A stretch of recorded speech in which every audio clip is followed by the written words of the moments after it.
In the quaint hamlet of Mazan, nestled in the southern reaches of France, the Pelicot family led a life that was, on the surface, unremarkable. Gisele and her husband, Dominique, were pillars of their community, revered and relied upon by those who knew them. Dominique's occupation in real estate and Gisele's role as the dutiful homemaker and mother to their children painted a picture of domestic bliss. Family gatherings, social soirees, and the mundane yet cherished moments of daily life unfolded without a hint of the cataclysmic storm brewing beneath the veneer of normalcy. Their circle of friends and acquaintances often lauded them as the epitome of marital harmony. Though not affluent, their mutual support and shared joys and tribulations in the tapestry of family life endeared them to their neighbors. They were perceived as individuals who cherished each other and their offspring, including their cherished grandchild. This idyllic portrayal was a source of admiration for many, yet no one could fathom the sinister secret that festered behind their closed doors, a secret that would surface years later, shattering the facade of their seemingly perfect existence. In the year 2020, an innocuous incident in a local supermarket would serve as the harbinger of the Pelicot family's undoing. Dominique was apprehended for surreptitiously filming up women's skirts using his mobile device. This seemingly trivial act of voyeurism drew the attention of law enforcement, but none could predict the Pandora's box it would open. A subsequent search of the Pelicot residence unearthed a digital trove of depravity on Dominique's computer. A folder ominously titled Abuse contained thousands of photographs and videos documenting acts of sexual violence against Gisele, who was invariably unconscious in these recordings. These heinous images, captured over nearly a decade within their own home, marked the inception of a sprawling investigation that would unearth a horrifying truth. From 2011 to 2020, Dominique Pelicot orchestrated a systematic campaign of drugging his wife, Gisele. He clandestinely administered sleeping pills and anti-anxiety medication to her food and beverages, ensuring her incapacitation. During these periods of unconsciousness, Dominique invited men he had recruited online to their home. These men, drawn from diverse professions and social strata, firefighters, journalists, nurses, police officers, security guards, and more, would arrive to perpetrate acts of rape against Gisele, who was utterly defenseless. Dominique meticulously documented these atrocities on video, amassing a chilling archive of footage on his computer.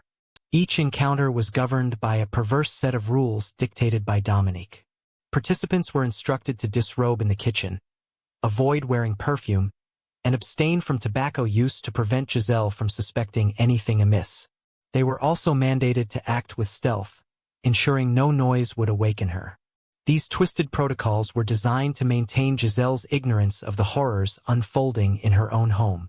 Dominique utilized specialized websites to connect with men willing to partake in these crimes, creating a network of abusers who, unbeknownst to them, would eventually face justice.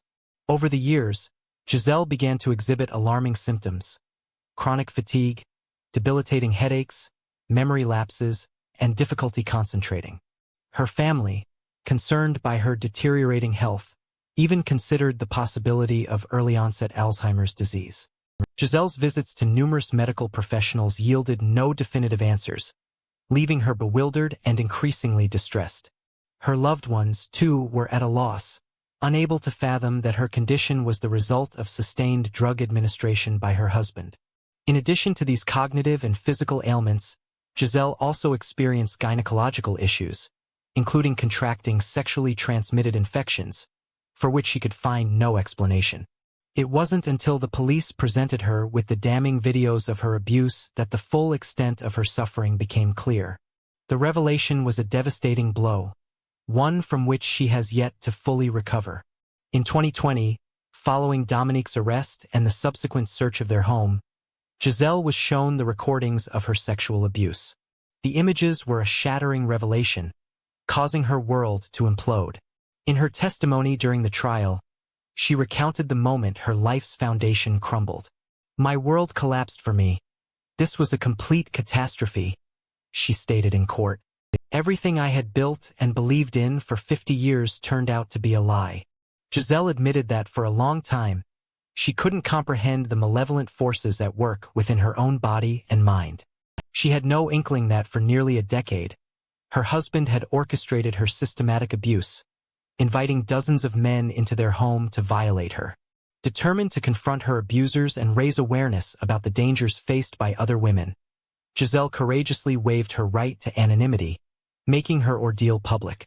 Her lawyers emphasized that she sought to shift the shame from herself to her abusers, hoping her story would serve as a cautionary tale for potential victims of similar crimes. The trial against Dominique Pelicot and his accomplices commenced in September 2024 in Avignon. Gisele's testimony, recounting the depths of her suffering and the psychological torture she endured, was a poignant and harrowing account that resonated deeply with those who followed the case. Many of the men implicated in the crimes attempted to defend their actions, claiming ignorance of Gisele's drugged state. Some argued they believed it to be a consensual arrangement between a husband and wife, unaware of the sinister reality. However, Dominique Pelicot admitted his guilt, asserting that all participants were fully aware of Gisele's incapacitation. Despite this, some defendants continued to deny their culpability, attempting to obfuscate the truth. The prosecution presented irrefutable evidence, including videos and correspondence between Dominique and his co-conspirators, establishing a clear link between the participants and their awareness of Gisele's condition. This evidence was crucial in proving the criminal intent behind their actions. The accused men hailed from diverse backgrounds: journalists, firefighters, prison guards, former police officers, and even nurses, all of whom had been recruited through specialized websites where discussions of non-consensual sexual activities took place. Dominique meticulously orchestrated these encounters, providing detailed instructions to maintain secrecy and avoid leaving any trace of their presence. The ages of the accused ranged from 26 to 74, encompassing both single men and those leading double lives with families. Some of them repeatedly participated in the abuse, exploiting Gisele's helpless state as a justification for their actions. The investigation revealed that Dominique often encouraged participants, offering them videos as proof of their achievements, highlighting how he used these platforms to recruit men under the guise of a consensual game. The psychological and physical toll of the abuse on Gisele was nearly irreversible. Her health deteriorated to the point where she began to lose touch with reality. She struggled to understand the cause of her memory problems, weakened body, and constant gynecological issues. It wasn't until the investigation unveiled the truth that she realized she had been drugged for years, rendering her completely helpless. One particularly shocking episode involved Gisele waking up with a new haircut she didn't remember getting, prompting her to seek an explanation from her hairdresser, who confirmed her visit the previous day. This event was another alarming sign of the crimes occurring behind her back. Gisele's daughter, upon learning the full extent of the tragedy, launched an awareness campaign titled Menner's Pass, Don't Put Me to Sleep, dedicated to highlighting the issue of sexual violence involving the use of drugs.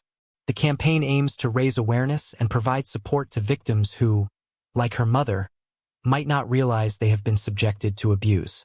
This initiative is crucial in increasing public awareness about domestic violence and the role drugs can play in these crimes.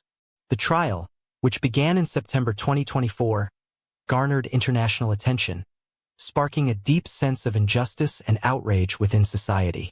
Gisele and her lawyers insisted on a public trial to ensure that as many people as possible could learn about these horrors and how similar crimes can be prevented in the future. Despite the trauma she has endured, Gisele continues to fight for justice, her testimony in court becoming one of the most emotional moments of the trial.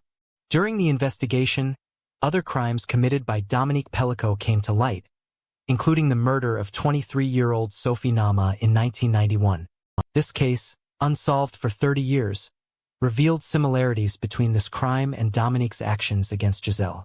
Despite this, Dominique denies any involvement in Sophie's murder. Gisele Pelicot's story has had a profound impact on society, prompting a re-evaluation of systems for protecting victims of violence and the measures needed to prevent such crimes. The public trial, set to continue until December 2024, will be an important milestone in the fight for the rights of victims and against domestic violence. This case has also raised important questions about how modern technology and internet platforms can be used to facilitate crimes, leading to discussions about the need for tighter regulations on such platforms and stricter measures to combat abuses. The legal ramifications of Gisele's case have sparked significant debate, demonstrating that laws surrounding the use of drugs in sexual assault crimes need to be stricter and better enforced. The question of how long such crimes could go unnoticed, especially with such a wide network of perpetrators, has been deeply troubling to both the public and lawmakers.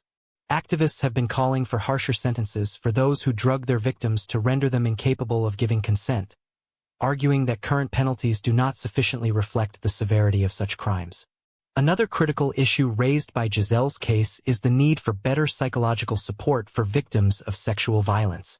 Many victims, like Gisele, may not realize for a long time that they have been subjected to abuse, especially if drugs are involved. Psychological assistance is vital in helping victims recover from the trauma.